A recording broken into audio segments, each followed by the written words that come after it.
So, hello guys, welcome back to my YouTube channel, The Tech Diversity, where we are going to explore in the tech, not the tech, the diversity of tech. So, आज की video जो है हमारी playlist की second video है, जिसके अंदर हम हमारा जो सेकंड टॉपिक है हमारे लेक्चर का, ठीक है, जो सेकंड टॉपिक है हमारे एक तरीके से कह लीजिए स्प्रिंग बूट के जो हम बेसिक्स के जो हमने एक टू डू बनाया था, ठीक है, जो बेसिक हमारा है स्प्रिंग बूट का, उसका ये फर्स्ट लेक्चर है, ठीक है।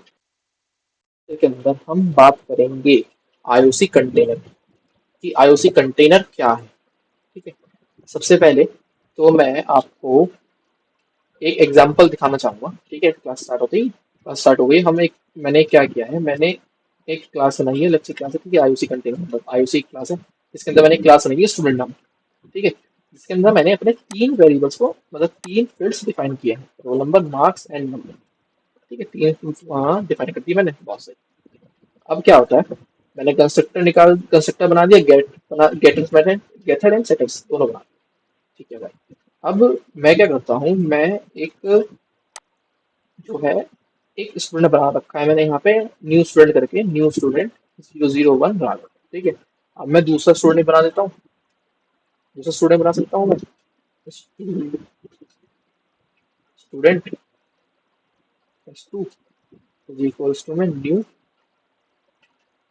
स्टूडेंट, ठीक है, न्यू स्टूडेंट करके मैंने बना दिया। और इस बार मैं फील्ड्स के थ्रू एक्सेप्ट करूंगा इसे। इसका रिकॉर्ड भाग है उसका, रिकॉर्ड कर सकता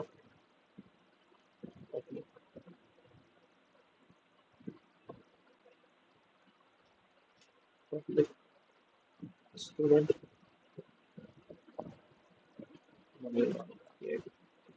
मैंने एक एक्स टू बना दिया और इसके थ्रू मैं क्या कर रहा हूँ, हमारे एस टू के अंदर एक मैं चीजें इंजेक्ट कर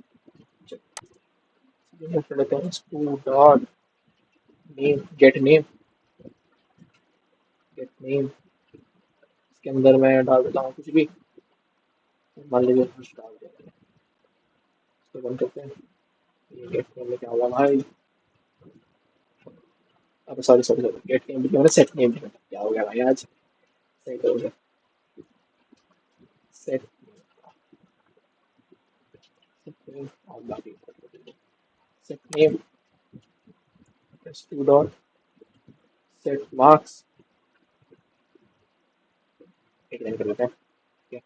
और एक S to dot roll number set roll number, चले भाई 00, ठीक है। अब क्या हुआ कि मेरी जो क्लास बनी है उसके फील्ड्स के अंदर सारा डाटा इंजेक्ट हो गया, ठीक है, नॉर्मल चीज़ है जो हम नॉर्मल जावा में करते हैं, ठीक है भाई, बहुत अच्छी बात है। अब मुझे एक प्रॉब्लम है, एक प्रॉब्लम क्या है कि मैं जब भी न्यू कीवर्ड लिखता हूँ, ठीक है, जब भी मैं न्यू कीवर्ड लिखता हूँ तो हर बार मेरी हीप के अंदर एक नया मेमोरी लोकेट होता है, ठीक है, हर बार मेरी मेमोरी के अंदर एक ही वेरिएबल बार बार अलोकेट होता है, ठीक है। मान लीजिए मुझे एक, जैसे राघव नाम का ये जो मैंने ऑब्जेक्ट बनाया, ठीक है, राघव नाम का मैंने एक ऑब्जेक्ट बनाया और मुझे ये हमारी दूसरी क्लास के अंदर चाहिए जिसका नाम मैं IoT लिखता हूँ। तो क्या मैं बिना न्यू कीवर्ड का यूज करे एक दूसरा एक दूसरा स्टूडेंट बना सकता हूँ, एक दूसरा स्टूडेंट बना सकता हूँ without using new keyword? Answer है नो। मैं एक नया स्टूडेंट हमारी दूसरी क्लास के अंदर नहीं बना सकता विदाउट यूजिंग न्यू कीवर्ड। और अगर मैं यहाँ पर भी चाहूँ कि मुझे विदाउट यूजिंग न्यू कीवर्ड हमारे मैं न्यू कीवर्ड खुद ना लिखूं, ठीक है, न्यू कीवर्ड लिखे बिना मैं हमारे डाटा को इनपुट कर सकूं क्लास के अंदर, क्या ऐसा पॉसिबल है? नहीं, ऐसा नहीं पॉसिबल है, ठीक है। क्यों पॉसिबल नहीं है? क्योंकि नॉर्मल जावा के अंदर न्यू कीवर्ड की जरूरत हमेशा पड़ती है। क्यों पड़ती है? क्योंकि हमें हमारे हीप के अंदर एक नई मेमोरी एड्रेस को स्टोर करना होगा, ठीक है। ये भाई बात समझ में आ गई कि विदाउट यूजिंग न्यू कीवर्ड हम ऑब्जेक्ट नहीं बना सकते, ठीक है। अब आईओसी कंटेनर क्या है? अब टॉपिक पार्ट, ठीक है, ये मैंने सिंपल से आपको भाषा में समझा दी। मुझे दिक्कत क्या है भाई, कि मुझे न्यू कीवर्ड का यूज करे बना, ठीक है, मुझे क्या चाहिए, मुझे ये चाहिए कि मैं विदाउट यूजिंग न्यू कीवर्ड हमारे स्टूडेंट का ऑब्जेक्ट बना सकूं, स्टूडेंट क्लास का ऑब्जेक्ट बना सकूं, ठीक है। मुझे ये एक कह सकते हैं, मुझे एक ये फैसिलिटी चाहिए। तो ये फैसिलिटी हमें स्प्रिंग बूट प्रोवाइड करता है, ठीक है। स्प्रिंग बूट या स्प्रिंग दोनों, मतलब मैं ऑल्टरनेटिवली दोनों का, दोनों शब्दों का इस्तेमाल करूंगा, दोनों वर्ड्स का, स्प्रिंग और स्प्रिंग बूट का आप ऑल्टरनेटिवली समझ सकते हो, ठीक है। स्प्रिंग और स्प्रिंग बूट हमें आईओसी कंटेनर के थ्रू ये फैसिलिटी प्रोवाइड करता है कि हम बिना न्यू कीवर्ड लगाए एक नया ऑब्जेक्ट बनाते हैं, ठीक है। अब थोड़ा सा इसकी इंटरनल वर्किंग को समझते हैं। सबसे पहले तो आप एक काम कीजिए, मैं अपना लैपटॉप कर लेता हूँ। हाँ, तो वापस आते हैं। सो स्प्रिंग बूट हमें एक फैसिलिटी प्रोवाइड करता है। तो स्प्रिंग बूट हमें फैसिलिटी प्रोवाइड करता है कि हम without using, spring boot provide a facility to create a object, create a object of class, object of class, object, अरे इतनी तेज नहीं है तो थोड़ा आराम से, object of class without using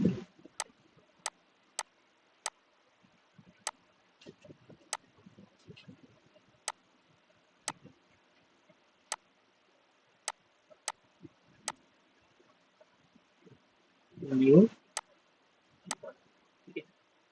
चलिए, इतना तो हमें समझ में आ गया कि भाई विदाउट यूजिंग न्यू कीवर्ड हम हमारा ऑब्जेक्ट बना सकते हैं, ठीक है। और ये फैसिलिटी हमें प्रोवाइड करता है स्प्रिंग के अंदर IOC. Who is the responsible to provide the this facility of creating an object without using new keyword is provided by the IOC, ठीक है। What is IOC? IOC की फुल फॉर्म है version, इसके लिए होता है टेक्स्ट से फटाफट टेक्स्ट से लिखा जाएगा।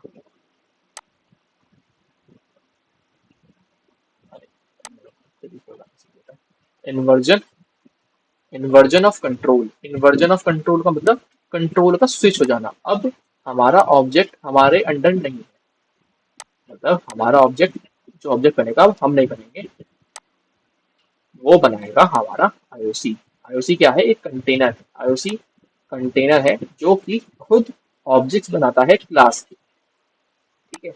अब क्लास उसे कैसे पता चलेगा आईओसी को कि इस क्लास का हमें ऑब्जेक्ट बनाना है या नहीं बनाना है, तो उसके लिए हम एक कीवर्ड यूज करते हैं, ठीक है।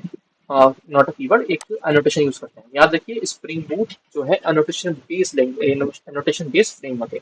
मोस्ट ऑफ दी जो वर्क है हमारा एनोटेशन के थ्रू हो जाता है हमारे स्प्रिंग बूट के अंदर। तो एक एनोटेशन है बी, एक एनोटेशन क्या है बी।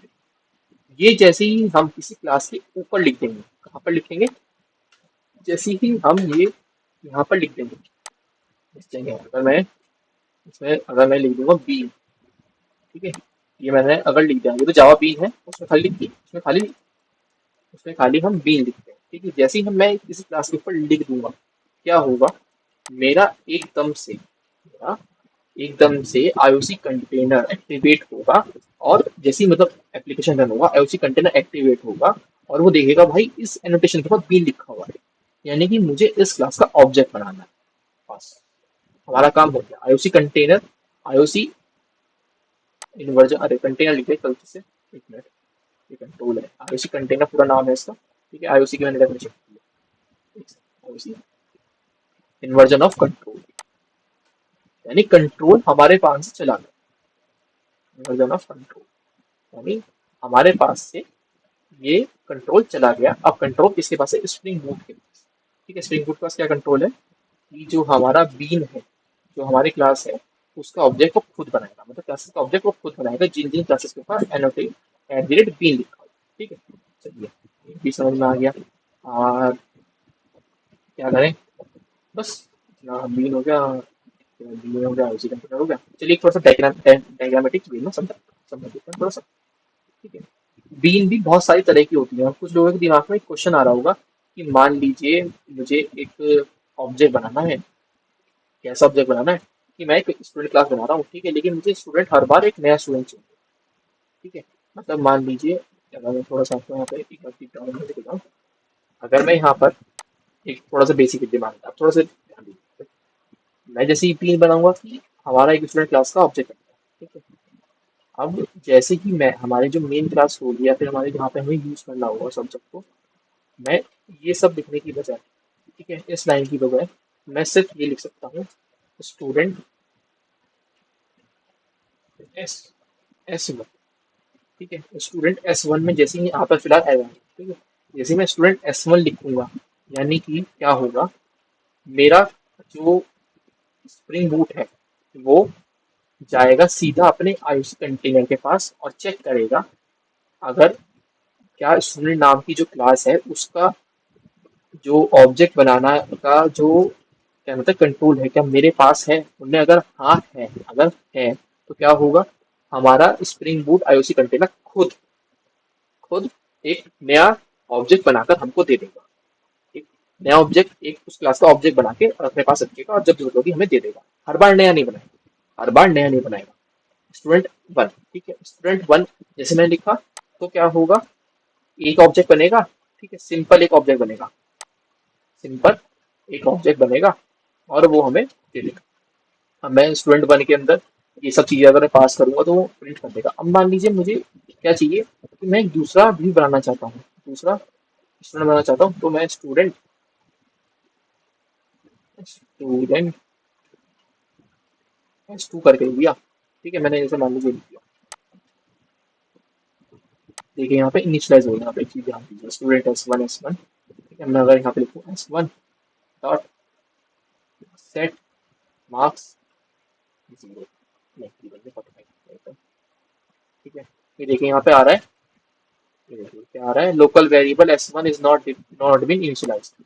ठीक है, मतलब हमारा एक जावा के अंदर एक चीज होती है, रेफरेंस वेरिएबल। ठीक है, हम रेफरेंस वेरिएबल के थ्रू किसी क्लास का हम किसी क्लास के जो है हम इस तरीके से हम किसी क्लास को इस तरीके से डिफाइन नहीं कर सकते। मतलब हम किसी क्लास का ऑब्जेक्ट इस तरीके से डिफाइन नहीं कर सकते। सी प्लस प्लस हम कर सकते हैं। सी प्लस प्लस में क्या है, हमने सिंपल एक वेरिएबल बनाया स्टूडेंट क्लास का। ठीक है, वेरिएबल बनाया, ऑब्जेक्ट में वेरिएबल बनाया। ठीक है, और हमने क्या किया, मतलब रेफरेंस बनाया एक तरीके से, और उस रेफरेंस के थ्रू हम क्लास को एक्सेस करते हैं। ठीक है, ये चीज सी प्लस प्लस सी में पॉसिबल है, जावा के अंदर ये चीज पॉसिबल नहीं है। जावा के अंदर आपको अगर ये चीज करनी है तो आपको न्यू कीवर्ड लगाना पड़ेगा इसी चीज को अचीव करने के लिए, कि without using new keyword simply हम रेफरेंस वेरिएबल के थ्रू हमारे डाटा और हमारे मतलब कह सकते हैं हमारी क्लास की प्रॉपर्टीज को एक्सेस कर पाए, है ना। इस फैसिलिटी या फिर इस फीचर को जावा के अंदर इंट्रोड्यूस किया गया आईओसी के थ्रू। क्या फीचर है वो, कि हम विदाउट यूजिंग न्यू कीवर्ड हम एक सिंपल रेफरेंस वेरिएबल के थ्रू क्लास की फील्ड्स को एक्सेस कर पाए। बस इतनी चीज दिमाग में बैठ गई। ठीक है, ये चीज दिमाग में आ गई। अब लोग कुछ लोगों के दिमाग में क्वेश्चन आएगा कि भाई मैंने एस टू भी बनाया है, क्या एस टू और एस वन चलेंगे, मतलब जो डाटा एस वन के अंदर है वो क्या डाटा एस टू के अंदर हम चेंज करके डाल सकते हैं। जी नहीं। ठीक है, जो ये हम बी एनोटेशन है ना, बी एनोटेशन के अंदर एक चीज होती है टाइप करके। ठीक है, जो मैंने बी एनोटेशन लिखी है यहाँ पर ना, इसके अंदर हम टाइप करके एक चीज लिखते हैं। यहाँ पर एक टाइप करके लिखते हैं। ठीक है, टाइप के अंदर हम डिफाइन करते हैं कि हमें किस तरह की चीज चाहिए, तो हम पढ़ेंगे जिसको हम कहते हैं स्कोप। मतलब जब भी मैं ऐसे कुछ लिख रहा हूँ, यानी स्टूडेंट एस वन लिख रहा हूँ या स्टूडेंट एस टू लिख रहा हूँ, तो मुझे किस तरह का ऑब्जेक्ट चाहिए। क्या मुझे सेम ऑब्जेक्ट चाहिए कि आईओसी एक बार ऑब्जेक्ट बना ले, क्या मुझे ऑब्जेक्ट बार बार चाहिए, जब भी मैं एक नया रेफरेंस बना रहा हूँ उसके लिए नया ऑब्जेक्ट चाहिए। ठीक है, मान लीजिए आप स्टूडेंट क्लास है, इसका ऑब्जेक्ट बना रहे हैं। ठीक है, स्टूडेंट क्लास है, आप क्या करते हैं कि भाई मैं चाहता हूँ कि जो मेरे स्टूडेंट का डाटा है वो सेव होता रहे डेटाबेस के अंदर। अब आप क्या करेंगे कि आप एक स्टूडेंट का डाटा सेव नहीं करेंगे। ठीक है, आप मल्टीपल स्टूडेंट का डाटा सेव करेंगे। अब आपको मल्टीपल न्यू कीवर्ड यूज करने पड़ेंगे, बार बार बार बार बार बार। ठीक है, उस चीज से बचने के लिए हम जो है हमारी बीन के टाइप को चेंज कर देंगे। उससे क्या होगा कि जब भी हम एक नया स्टूडेंट S1 लिखेंगे, S2 लिखेंगे, S3 लिखेंगे, तो एक नया मेमोरी अलोकेट हो जाएगा अपने आप ही हीप के अंदर by the use of spring और we can say IOC container. ठीक है, तो IOC container is the property of spring boot और spring which allow us to create an object or instance without using a new keyboard। ठीक है, सो ये चीज आपको क्लियर हो गई। अब मान लीजिए हमें चाहिए कि भाई हम अगर सेम ऑब्जेक्ट होता, मान लीजिए स्टूडेंट S1 ही होता और मैं बार बार डाटा इनपुट कराऊंगा, ठीक है, तो क्या होता अगर मैं डिस्प्ले के टाइम पे जाता जब हम सेव करा रहे होते, तो क्या होता कि अगर आप उस ऑब्जेक्ट को खाली करा रहे हैं, ठीक है, आप क्या कर रहे हैं उस ऑब्जेक्ट की जो फील्ड्स है उसको खाली करा रहे हैं, तो भाई वो ऑब्जेक्ट चल जाएगा सेम ही ऑब्जेक्ट। लेकिन अगर आप उस ऑब्जेक्ट की फील्ड्स को खाली नहीं करा रहे हैं, ठीक है, उस फील्ड्स की ऑब्जेक्ट्स को अगर हम खाली नहीं करा पा रहे हैं, तो क्या होगा अगर हम प्रिंट करने जाएंगे डेटाबेस में जब चेक करेंगे, तो सिर्फ जो हमारा लास्ट वाला जो होगा डाटा वो ही इनपुट होगा, वो ही सेव होगा, मतलब हमारा जो डाटा है वो ओवरराइट होता चला जाएगा, ओवरराइट होगा। ठीक है, अगर हम सेम ऑब्जेक्ट का यूज करेंगे, अगर हम डिफरेंट ऑब्जेक्ट का यूज करेंगे तो हम डिफरेंट डाटा स्टोर कर पाएंगे, मल्टीपल डाटा स्टोर कर पाएंगे हमारे डाटा से। ठीक है, इतनी चीज आई होप आपको समझ में आ गई होगी। और आईओसी कंटेनर इतना ही है। और आईओसी कंटेनर के बाद हम नेक्स्ट लेक्चर पढ़ेंगे हमारे बीन्स के बारे में, जो कि मैंने आपको थोड़ा सा इंट्रो दे दिया। बीन्स क्या है, मतलब चलिए बीन्स के लिए मैं एक्स्ट्रा नहीं बनाऊंगा, चलिए हम बना लेते हैं बीन्स के अंदर, क्योंकि हमें स्कोप भी पढ़ना पड़ेगा कि डिफरेंट टाइप के स्कोप कैसे होते हैं। ठीक है, वो पढ़ेंगे और नेक्स्ट वीडियो के अंदर हम स्प्रिंग बूट का एक जो है प्रोजेक्ट कैसे सेटअप होगा उसे देखेंगे। आपको ये चीज समझ में आ गई आईओसी कंटेनर का क्यों नहीं पड़ा, आईओसी कंटेनर का। और आईओसी कंटेनर का मतलब बेनिफिट क्या है, आईओसी कंटेनर का बेनिफिट ये है कि हम रेफरेंस वेरिएबल के थ्रू क्लासेस को एक्सेस कर पाएं और हमें न्यू कीवर्ड बार बार यूज ना करना पड़े।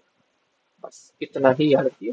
और आगे चल के हम बीन्स के जो टाइप हैं, दो चार टाइप में से, लेकिन मेनली दो ही होते हैं, प्रोटोटाइप और सिंगुलर और प्रोटोटाइप से पढ़ लेंगे। और नेक्स्ट वीडियो के अंदर हम बात करेंगे बीन्स की। तब तक के लिए आप थोड़ा सा आईओसी कंटेनर को अगर आप चाहें तो डॉक्यूमेंटेशन में से पढ़ सकते हैं, मतलब स्प्रिंग बूट की जो डॉक्यूमेंटेशन है उसमें से पढ़ लीजिए। आपके जो इंटरव्यू है उसके लिए भी हो जाएगा, यहाँ पे आपके जो प्रोजेक्ट बेस्ड मैं लर्निंग करवा रहा हूँ वो आपको चल रही है। अगर आपको इंटरव्यू के लिए तैयारी करनी है, थोड़ा आईओसी के बारे में और पढ़ना है, इंटरव्यू बेस्ड थोड़ा और ज्यादा जानकारी चाहिए, तो आप डॉक्यूमेंटेशन पढ़ सकते हैं। आईओसी कंटेनर का जो टॉपिक है, हेडिंग है, आप उसको जाकर आराम से पढ़ सकते हैं। ठीक है, सो नेक्स्ट वीडियो के अंदर मुलाकात होगी आप सबसे। और तब तक के लिए आप डॉक्यूमेंटेशन पढ़िए और चेक करिए कि आपकी डील बन पा रही है।